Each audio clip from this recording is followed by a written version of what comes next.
I never thought a routine morning at the office would turn into a moment that changed my children's lives. I arrived at work with my usual brisk pace, coffee in hand, files stacked under my arm, when a subtle sound stopped me mid-step. It was coming from the break room.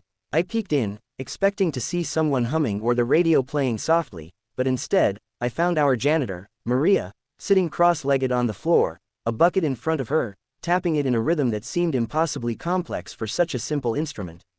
My curiosity held me frozen at the door. What caught me wasn't just her rhythm, it was the way she seemed alive in it, smiling at every beat, her movements flowing naturally, almost like she was conducting an invisible orchestra. I had never noticed her beyond her uniform and cheerful greetings. I wondered if anyone else saw what I saw, until I remembered my children waiting at home. My twins, Liam and Emma, had been born deaf. They communicated through sign language, but music was a world they couldn't access, a vibrant landscape locked behind a door they couldn't open. The thought made my chest ache. Seeing Maria, though, something clicked inside me. Could this be a key? I quietly stepped back to my desk, but her rhythm followed me through the halls, echoing in my mind. The paper tore with a sound far louder in Daniel's ears than it should have been. His fingers shook as he unfolded the letter inside, its ink dark and deliberate, the kind of handwriting that left no room for doubt. Lena watched him with steady patience, sipping her tea as though this moment was inevitable. Daniel's eyes scanned the first lines. His throat tightened. It was a contract. His name was there. Daniel Carter, co-founder. And beside it, Michael's. Except Daniel's portion, the shares he remembered sweating years to secure, had been crossed out, sold off, without his knowledge. His chest burned as he flipped the pages. Proof of transfer. Bank slips. Signatures forged so smoothly that, if not for the dates and details, even he might have believed he had signed them. His voice was hoarse when he spoke. This isn't possible. Lena leaned forward slightly. It is not only possible. It happened. And my father, he was one of the investors deceived in the process. Your friend took money that was not his, made promises he could not keep. Families lost everything, mine included. Daniel set the papers down with a trembling hand. The cafe around him blurred, voices muffled, as though he had been dropped underwater. Michael, his friend since college, the man who stood beside him at his wedding, who held Emma the day she was born. The man he had been waiting for just an hour ago. And all along, Michael had stolen not only his company but his trust, his years of sacrifice. Daniel forced himself to look up. Why bring this to me now? If your father lost money, why not go after Michael? Lena's expression softened, though her voice stayed firm. Because Michael is gone, vanished, hiding somewhere in Europe, perhaps. My father has resources, but even he cannot chase a shadow forever. You, however, she paused, letting the weight of her words fall. You are the one left with the ruins. You are the one Michael wronged most deeply. Daniel swallowed, his mouth dry. He felt the old anger rising, the helplessness he had buried beneath routine and responsibility. He had blamed his failed business on the market, on his own mistakes. Never once had he suspected betrayal. Emma's laughter floated in his memory. He thought of how many nights he had sat by her bed, telling her they would be okay, that daddy just had to work harder, that the world was not cruel but complicated. All the while, Michael had been carving out his back, smiling as he twisted the knife. I don't know what you expect me to do, Daniel muttered, pressing his palm to his forehead. I've got a daughter. I barely keep the lights on. I'm not some man who can chase down ghosts. Lena set her cup down carefully. I do not expect you to chase him. I expect you to decide. Do you remain silent, let his betrayal bury you completely? Or do you take the proof, use it, and make sure the world knows who he really is? Daniel stared at the papers again, his pulse hammering. Somewhere, a clock ticked too loudly. He wanted to throw the documents away. He wanted to hold his daughter and forget the world existed. But deep inside, another voice stirred, an older, sharper voice. The voice of the man who once believed he could build something lasting. His hands tightened around the envelope. Lena's gaze softened. I will not lie to you, Mr. Carter. This road is dangerous, but you are not as alone as you think.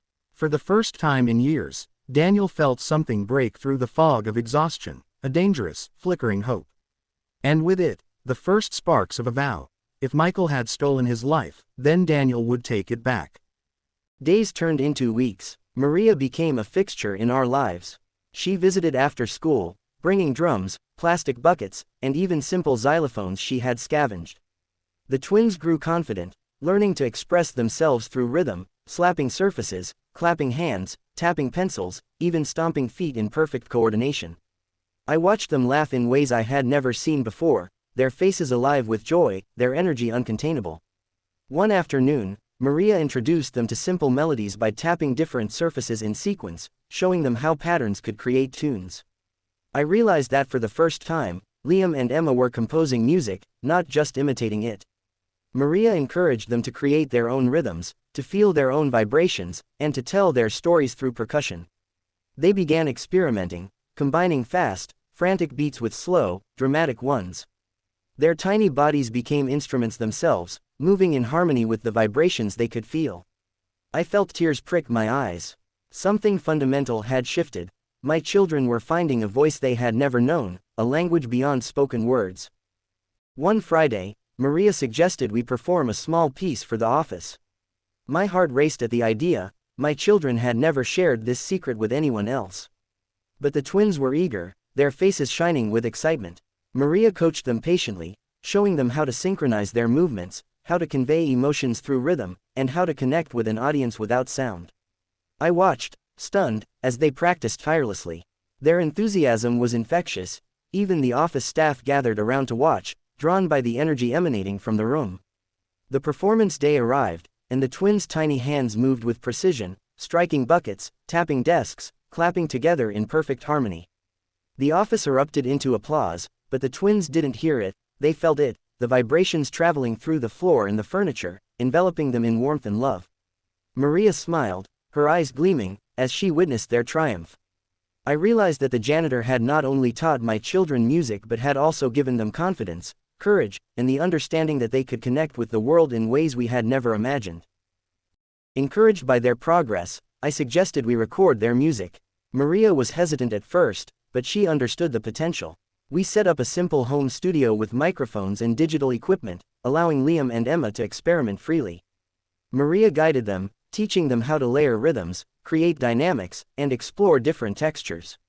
Each session brought laughter and creativity. Their rhythms became intricate, almost like miniature symphonies.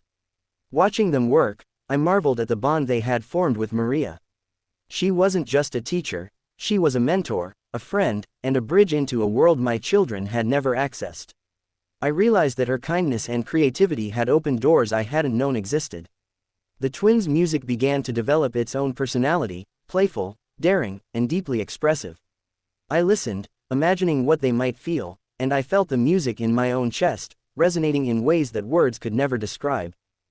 Months passed, and the twins' musical journey blossomed. Maria continued to guide them, encouraging exploration and improvisation. One evening, she whispered, "They don't just feel music, they make it their own." I watched Liam and Emma perform for the first time without any guidance, their movements precise, confident, and expressive. It was magical. Music had become their language, one that transcended hearing, one that connected them to the world and to themselves. Maria stood quietly at the side, smiling, proud but unassuming. I realized then that greatness often comes in quiet forms, in the janitor who believes in children, in the touch that conveys rhythm, in the patience that nurtures curiosity. My twins had found their voice, and it was music. And all of it had begun with a simple bucket and the extraordinary heart of a woman who believed they could feel what they could not hear. I hugged Maria that night, grateful beyond words. She had given my children a gift that no one else could, a language of joy, connection, and infinite possibility.